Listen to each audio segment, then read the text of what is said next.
Welcome back to another episode of Paper Planes and Rock Chains podcast, a best conversations podcast production. Thanks everybody for tapping in on the first episode, man. Crazy response on the first episode. Crazy response, man. Thank y'all so much, man. The love was definitely felt. Anytime I ain't gotta put up a bunch of clips and the numbers do what they do, man, that definitely made me feel good. So again, man, welcome in the Paper Planes and Rock Chains podcast, the best conversations podcast productions. I am your host and your partner, Killer TV. Back with my partner, my boy Jeter. What up, Jeter? What's going on? What up? Man, how's it feel, man? First week of being a podcaster. How you feeling? Yeah, shit, I feel good from the response that I was getting. Yo, you showed me them numbers, man. I was like, we got something. I was telling people, you know what I'm saying, yo, I'm about to be a podcast. I was sharing a little flyer that you made. Yeah, it was like, who doing the podcast? I was like, me and my man Killer, yo. They were like, you a podcast? I was like, why not? I've been on a bunch. Yeah. So let's try it. We're going to try it. And then, you know, they hit me up, say, yo, it's dope. Yo, you got something, yo. And I was like, for real? Because it's like my biggest critic is my cousin. And when he said, yo, that's dope, I said, oh, shit. Yeah. It's official. Because he won't tell you no lie. He'll just give it to you straight up. So he said, yo, that's dope, yo. I said, for real? He was like, hell yeah, y'all got something, yo. Shit, that's what's up. Thank y'all, man. Continue to keep appreciate that love. Yeah, continue to please keep giving us y'all feedback, letting us know how we can improve, giving us topics, whatever, man. We're definitely in the beginning stages of this podcast, so we definitely want to know the people's feedback. And you know, like I said, we're doing this podcast from a fan's perspective of our love for Roc-A-Fella. But Jeter, we're gonna let you cue it up this week of what we got going on this week. What's this week's topic? What we got going on this week, man, we're gonna talk about them Philly boys, State Property, Beanie Sigel, Petey, Owen Sparks, the Gunners. We can talk about those guys, you know, what they brought to Roc-A-Fella as a whole and as a collective and as a group. But you know, first we're gonna start off with the Broad Street Bully, Beanie Sigel himself. My first time hearing Beanie Sigel was a Cosmic Kev mixtape. I take that back. I'm lying. It was volume 2. Because when he was on Reservoir Dogs, pressure bust pipes. It's time to apply you now. You want a quiet town, tie you down, man, niggas lie around. Y'all don't want to buy you now. BD Mac, I supply you now. And then, no bullshit, I thought he wrote J verse. Because Jay was like, I know Kodak Man. That was caught them hammers. I thought he wrote Jay verse. I said, yo, Jay sound like that dude. I said, yo, he had to write his shit, yo. But hey, that's when I first heard Beans, and then you know, I got the Cosmic Hell mixtape, and that shit was fire. And I was just like, yeah, he's official. I think like you, my first time hearing Beans was on volume 2. But I think it was somewhere between that and Crew Love. When he did Crew Love, it just kept going and kept going. Man, my first initial thoughts of Beanie Sigel was, damn, he's hard. Like, damn, this dude can rap. But man, he seems really street and gutter, because a little bit after, you know, Hard Knock Life came out, you know, they go on tour on the DVD, and it just seemed like Mac was for all bullshit, whatever, and it was just like, yeah, this dude is definitely street. And I definitely think when they put the single out, Better Days with Eve, I think that was the name of it. Yeah. Remember the Days. Remember the Days. Yeah. Remember the Days. I definitely think that was a great way to kind of show more of a normal sign of Beans of, you know, and everything he's been through and everything. So that was definitely great. But definitely I remember getting that first Beans album and in the song when he was talking about being in jail, and that was kind of like scared straight. That was like a scared straight moment almost, because I was like, yeah, damn, that's how it feels like to be in jail. Like, damn. Yeah. I remember having that album too, man. I heard it first from my cousin boyfriend, and he had the either one of the tape or the CD, but I ended up buying it too. But when I first heard like the first 7 tracks, because it's like he did 13 plus that bonus with Jay-Z. When I first heard the first 7 tracks, I thought like, okay, he's having fun with it, yo. This is Beanie Sigel laughing, because you had a Mac Man, you had a Who Want What, you had a joint with him, Jay in the Mill. It was just like, yo, I'm giving you like that shit. But the second half, from Stop Chill to Ride, I felt like that was the raw Beanie Sigel. That was like, yo, I'm hard as hell, ain't nobody touching me. Like, that's when I was like, yo, this first half he was playing with it. The second half is just like, yo, I'm here. Can't nobody stop me. How did you feel about his first okay, 2-part question. You think Jay set him up perfect? Because usually Jay don't usually give people the alley oops, but he gave him the perfect alley oop on what was the song when he says to spit the first verse? When they in the club, Mac, you know how Mac come through on the club. Yeah, do it again. Yeah.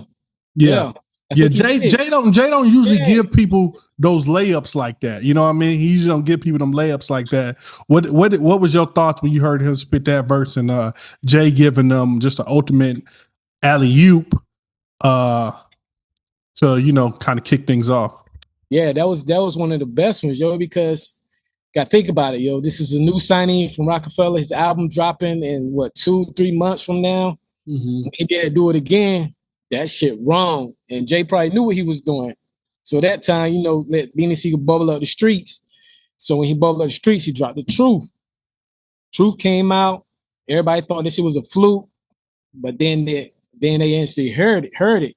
They was like, yeah, this shit's banging, yo. Because I heard a lot of people, and I was reading magazines, that they thought the Truth wasn't gonna be that single, because he really had no radio single. No, that was a sneaky Kanye produced song that a lot of people didn't know. I didn't even know who Kanye West was at the time. Yeah, nobody did. But when he dropped the Truth, that shit was hard, yo.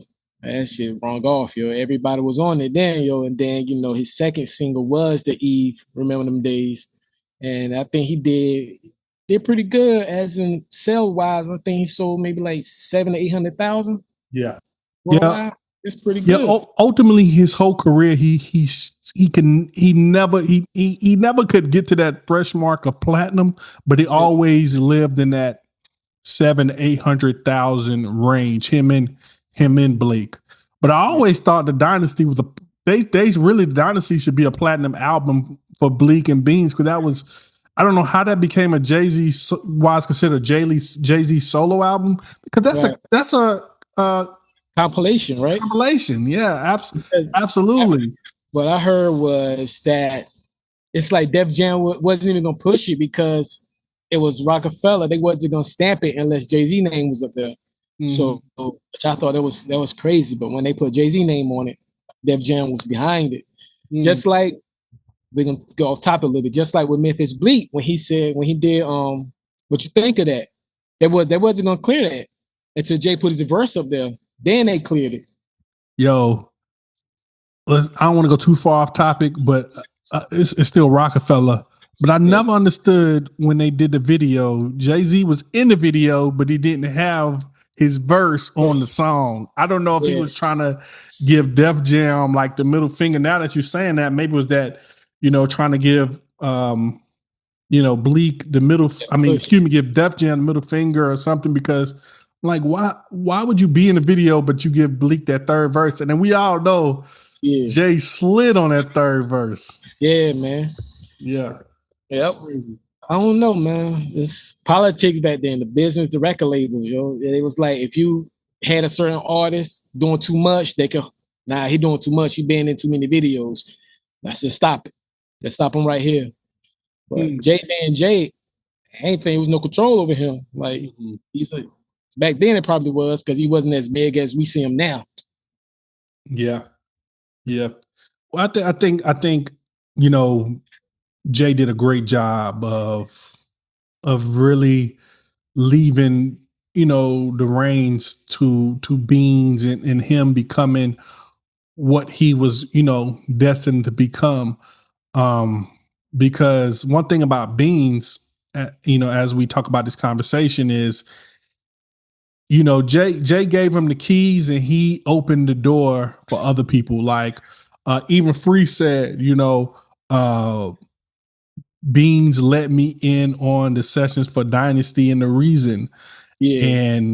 And Lord knows Freeway probably has one of the hardest coming out parties ever in hip hop history on a verse for 1-900 Hustler. Like that's one hell of a way to come into the game. You know what I mean? That is a crazy way to come into the game. What was your first thoughts when you heard Freeway? Of course, I didn't know who he was. Right. None of us. When I looked on the back of the cover, it said Freeway. I'm like, who the hell is Freeway? Picking at his name and shit. Right. But when I heard it, I was like, okay, that's okay. You know what I'm saying? It didn't gravitate me because I ain't like his voice. Mm-hmm. But starting to see him more and more and more. And then I heard him on I Think It's a Game. I said, okay, it's pretty dope. And I was just like, then I seen his album. I didn't like Free. It just didn't catch me, man. Because I ain't even gonna say him bullshit you. Everybody says his favorite song. I used to skip it. Woo. Wow. But yeah, of course it grew on to me. I was young, didn't like it because it was like it wasn't the tempo. Me, I like that Roc-A-Fella party shit, Like give me some bounce to it, Like Flip Side. Yeah, I didn't Free. Yeah. But now, you get older, you go back and like that shit was hard. Yeah. Why do you think the Freeway Cassidy battle didn't kill Freeway's career? Like for the way that Cassidy killed Freeway on that battle, Freeway still ended up to have a great career. People don't look at him like, damn, because yeah, your perspective. Why do you feel like that battle didn't discredit Freeway as an MC and all that? Because he came out with Rock the Mic. And when he dropped Rock the Mic, it was a done deal. He was the first when they dropped that State Property. He was the first person you heard off that album. And then it was like, okay, it's time to set him up. So they set him up. Was Philadelphia Freeway. To me, Freeway got the best best album off Roc-A-Fella for us, like other than Jay. He had the best album. He had the features was there, the flow was there, and he still to this day. I know what you're saying. I know what you're saying, and I totally get it. But he kind of don't because there's this guy named Kanye West, and he dropped this thing called The College Dropout. Yeah, and late registration. He did his thing, but for the best rollout, I always give it a Freeway, man. He had Snoop. I love Nelly coming on. I love Philadelphia Freeway. Super classic. But College Dropout is like a time capsule in people's mind. Even though yes, Kanye ended up to be the bigger artist. I love I love Philadelphia Freeway, but College Dropout to me, outside any Jay-Z album, is the second best album to come out of Roc-A-Fella. And then I would say Philadelphia Freeway. My personal opinion. That's what this podcast is about. Yeah. It's about, but me, I'm gonna give it a free. Yeah. I mean, but when you really even deep dive into Philadelphia Freeway, man, that was just a perfect album from start to finish. I don't know how they pulled off that Mariah single. Not wasn't a single, but that Mariah song. They just stuck it at the end of the album like that shit shouldn't have been a single. It's on her album too. Oh, that was on her album too. Yeah. Oh, I never knew that. I knew that. I knew it sounded like a Mariah song, but I never knew that. Free was on fire, man. Was on fire. What We Do Is Wrong, Flip Side. I feel like it was one more single off that album. All right. Another time in Roc-A-Fella history, I'm like, y'all gonna use the same song with two different artists? Because you know it's the Alan Anthony's solo song, but then it was the Alan Anthony Freeway song, and they both had videos. I mean, they was both jamming. There goes the honorable mention of Roc-A-Fella people we forgot about. Alan Anthony. Yeah. Was he like one of the people from Krishan? Okay. At the time, it just seemed super random when at the time. Yeah. As we move forward on this conversation about Philly, the Philly boys coming to make a movement in Roc-A-Fella, what was your initial thoughts the first time you heard them kill Hot 97? I knew what time it was. You knew what time it was? What time it was. Jay got some monsters. He got some gunners. He got some boys that's ready to kill for him, yo. And I fucking love that shit, yo. But you know what I'm saying? I just hate that, you know, Get Low couldn't do that. They only had one artist up there from Get Low. But no, that Bleak, yo, no disrespect, Bleak. We love y'all. We Bleak, you know, me and Jeter are super Bleak fans, but Bleak did not bring his best going on that Hot 97 freestyle. That was the young Chris Freeway Bean show. Yeah. Beans and Free killed that shit when they was going back and forth, yo. Yo, I actually saw some kids on Instagram doing they was redoing it. Yes. Yeah. Yes. Chris, he was always that guy, man. Like, you know that I'm a fan of Chris. If out of the whole property, Chris is my guy. Yes. Love them all, but Chris is my guy. Like, especially when he said, Judge got me doing community service. I'd rather be like doing community service. I be in a community servant. I said, shit. Judge got me community serving. And I remember Jay pretty much mocking the Locks when he was like, he's only 16, because you know Jada took J Hood to Hot 97, and Jada kept saying he's only 16, and then Chris saying like he's only Jay saying it like he's only 16. But I remember Chris being on the Dynasty album and talking about niggas talking about chill, don't pay the bills. Yeah. Didn't even know it. I ain't know that until he said something about it, yo. Yeah. You go back and listen, like, damn, it was him. that was him, man. Young Chris is definitely somebody that I just was like, he is gonna be one of them ones, man. Yeah. I know everything didn't work out. Do you think Chris would have had a bigger career if he'd went solo and not with the Gunners? I don't know, man. I don't know.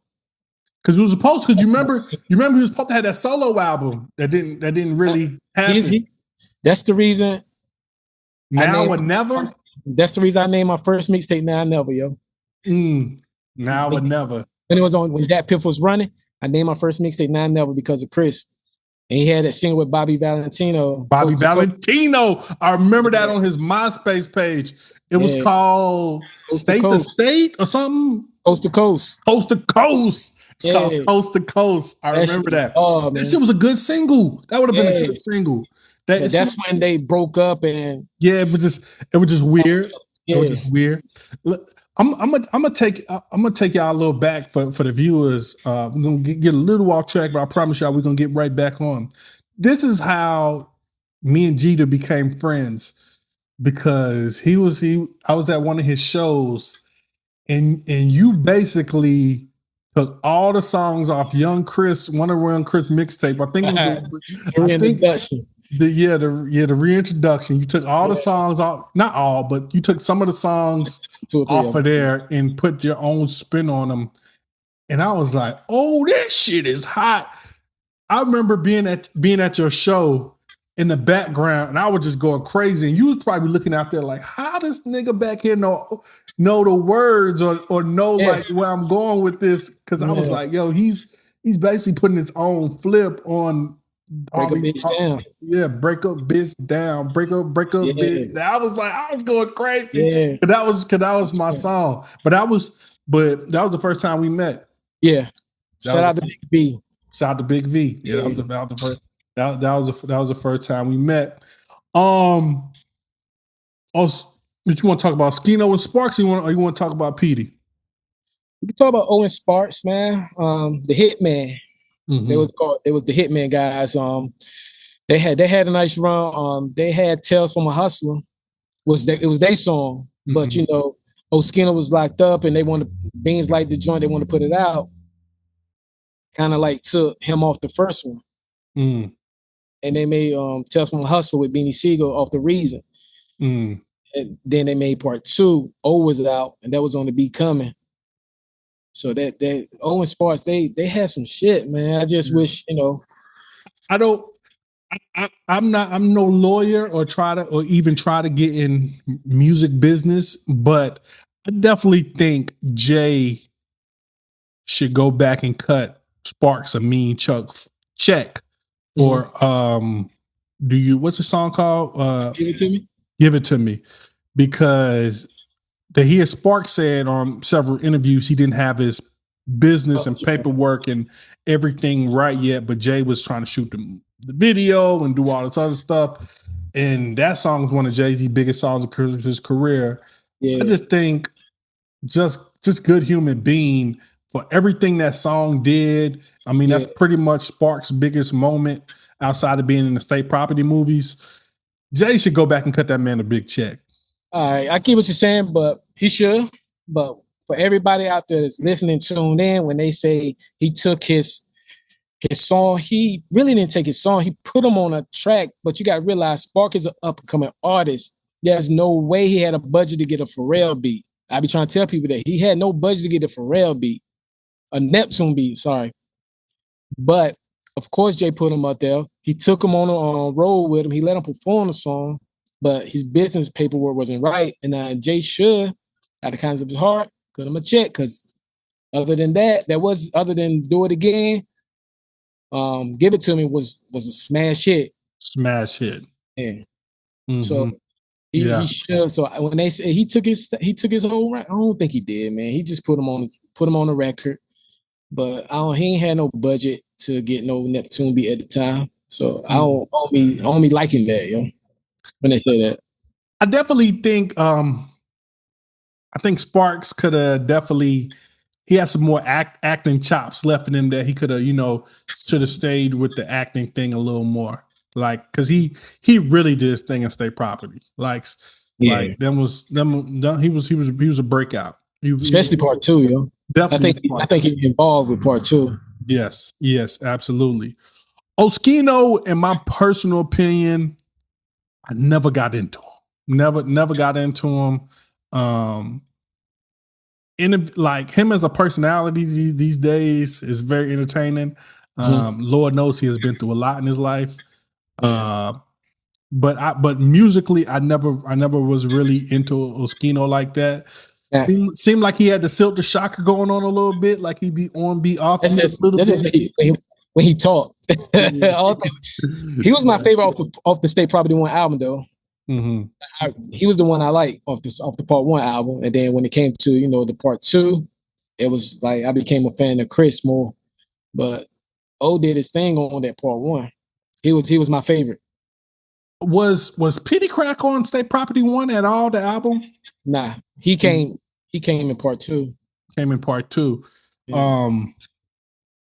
For the general public, how is the first? Like, what is the first time we all collectively remember Petey Crack kind of stepping into the fold at Roc-A-Fella? Like, I I can't really remember. I can't really pinpoint the moment when I first heard or seen Petey Crack. We pretty much don't know besides Oskino brought him in, and then when we got that one for Petey Crack. One for Petey Crack. One for Petey Crack was huge. Yeah, that was probably it. And then he just started doing more Roc-A-Fella shit then. But that one for Petey Crack, that was the first time I heard him. Cause I feel like he might have been on The Reason. Nah, he wasn't on The Reason. He was on the Becoming.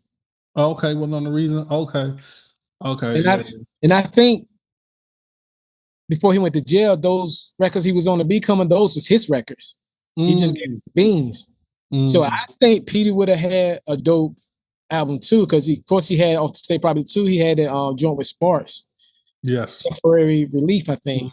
Just fucking with us. Don't fucking with us. Yeah. And I remember he had a half a video on the I think one part of the video was shame on them niggas who tried to run. It was Dirt. Yeah, it was the ODB joint, and then it was half the Petey Crack joint. When Petey Crack was in the big ass crib. Yeah, that was Temporary Relief shit. Temporary Relief shit. Yeah. That was the one. That was the one. I think Petey could have. I think Petey could have went anywhere from. He definitely could have fell in line with that, the 800,000-900,000 Roc-A-Fella, selling. You know what I mean? He could have been somewhere in there, because Flipside was smash. Was a super smash. Flipside ended up on movies. I think Flipside was even on like one of the NBA Lives. Like it was, right? Yeah. I think it was on 2004. Yeah, like Flipside was huge. I mean, most people, if you're a casual fan, most people remember him from the Neo song, but man, Flipside was huge, man. What do you think would have been a perfect time to? What would have been the perfect time to drop? Would have been the perfect time to drop Petey Crack's album? You would think that would after one for Petey. One for Petey. Yep. Yeah, one for Petey only ended up on the Dame Dash album. Yeah, that was the lead single. That was the lead single off the Dame Dash album, right? Came after that joint. Yep. Yeah. Because after that, what does he do? Flip. Well, I say probably after the Flipside joint, could have came out, and then one for Petey could have been his first single. Yeah. Petey just got caught in the once Petey started bubbling, it was over. You know what I mean? It was over. Tata definitely gave him the super love by putting him on a Neo song, and they was trying to get that thing to go in, and then before you know it, he started calling Jay-Z the camel.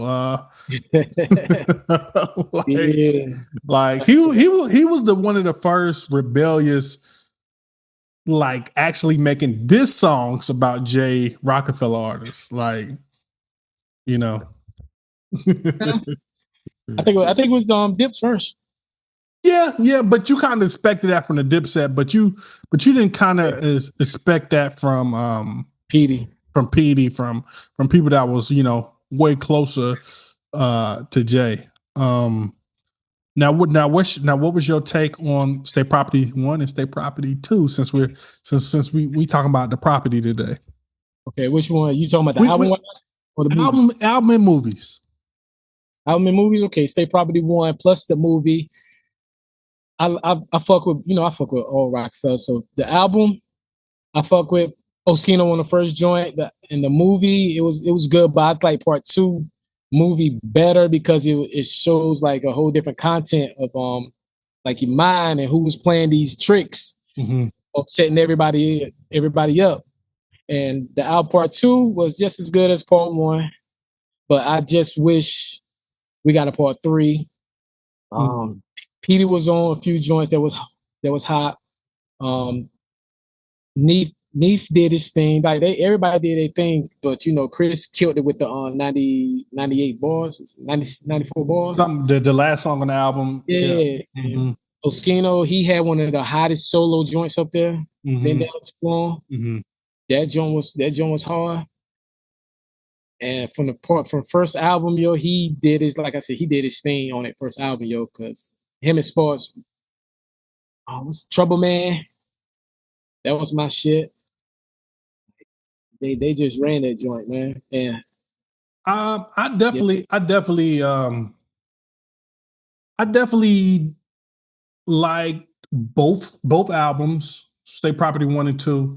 Young Chris, it was really Young Chris's coming out crazy party on State Property 2, the album.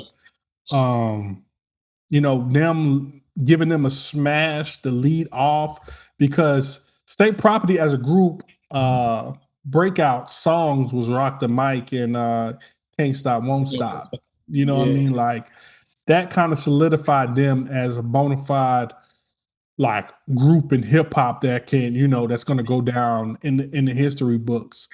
As far as the movie, I'm young. I'm a Roc-A-Fella fanatic. So anything I'm seeing my favorite people on the big screen, is like, oh my God, Roc-A-Fella's on the big screen. But then when you look back, you be like, State Property 1 really did. They really, what was this? What was this movie really about? like, what was this movie about? It really made me believe, like, yeah, Jay-Z really didn't want to act. like he really didn't want to act. Like, for them 2 parts, he's speaking in Pig Latin in one, and then he's saying, "Do I need a haircut?" And the other one is like, this Negro really didn't want to act. State Property 2, the movie was really good though. It was really good. Definitely one of the highlights of Dame being a director, and because Dame gave us, you say what you want about Dame Dash, but it's the same man that gave us paid in full the movie. So you can definitely say what you want about it. State Property 2, the movie. It was dark. It was dark because at the time Beanie Sigel was really in jail, so it was it scenes are dark, and Nori, that was supposed to be Petey's part.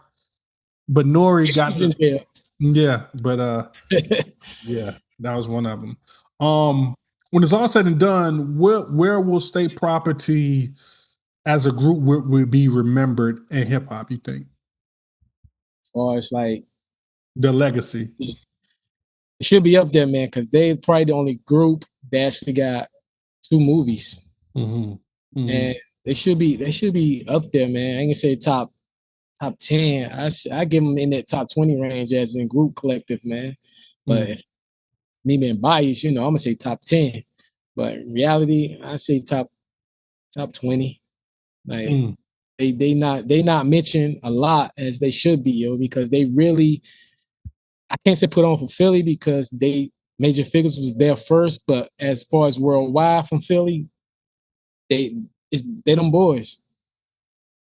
Last question. I need your honest opinion. Is Beanie Sigel the greatest rapper from Philly? My eyes, of course. Why? Because he the one that put Philly, I ain't gonna say put Philly on, but as artists getting put on for Philly, I believe he is. They say Black Thought. I heard a few Black Thought joints. He's dope, but I never put on a Black Thought.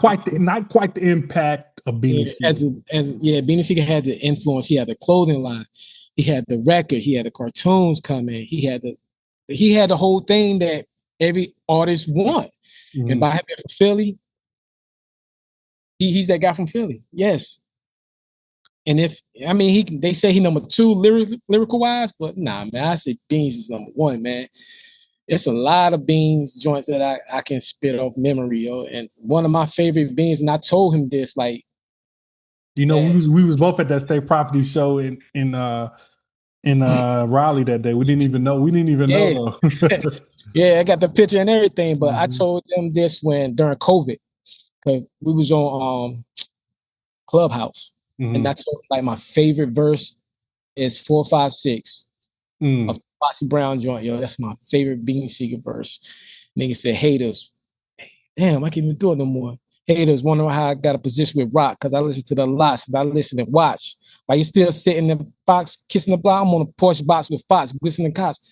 All still gray Lexus GS4, Desert Eagle, metal in the door, pedal to the floor. I'm riding down south, and my aim is to score. 8-cylinder screaming, fuck the law. Got a tank full of gas, trunk full of cash, hammers in the stash, scanners in the dash. Radar to detect this, troopers can't find us. We bugger down ATL and hit the liners and get thugs with some 30 South thugs. Go all out thugs, go in your house thugs, talk shit, put blood in your mouth thugs. I would say, oh my God, yo, who is this nigga? Who is this nigga? I was giving you a hard time, but I must agree. Beanie Sigel is the greatest rapper from Philly to ever come out of Philly. With Meek and Black Thought being pick who you want, you know, Meek or Black Thought being two. But yes, Beanie Siegel's impact, and I definitely have to throw Cassidy in the conversation as well. Freeway would be in the conversation as well. Right. But I think Beanie Siegel's impact, and I never even thought about Philly rappers. And God bless, I love Will Smith. I love Will Smith. But when you first think about Philly rappers, the first person to me I always think about is Freeway. Wall Street Bully. I mean, it's Beanie Sigel. Yes. Yeah, absolutely, man. But y'all definitely let us know in the comments if we got this right or we got it wrong. Is Beanie Sigel the greatest rapper from Philly? How will we remember State Property as a group? Definitely let us know about all this. Do you agree or disagree, man? That's another episode of Paper Planes and Rock Chains, the podcast, man. We thank y'all for tapping in, listening. Man, you know, every Wednesday, man, we're gonna be coming at y'all, man, because this is too easy for us, man. We already got the whole thing lined up and how we gonna do this thing, man. So, man, thank y'all. Please subscribe and yeah, comment, man. G, like, anything else? Things. Yeah, just like, comment, do what you do, man. Like he said, if you got any questions, man, inboxes, y'all got the IG. Y'all see us on Facebook regular, man. Just tap in, yo. If you want to be a guest, honorable guest, if you want to talk your spiel, come on, man. We here. We want to debate with you. We want to do it, man. All right, man. That was episode 2 of Paper Planes and Rock Chains, man. Before we get out of here, man, make sure you put your motherfucking diamonds in the earth. Yes, sir, man. It was Paper Planes and Rock Chains, man. See y'all next week. Peace.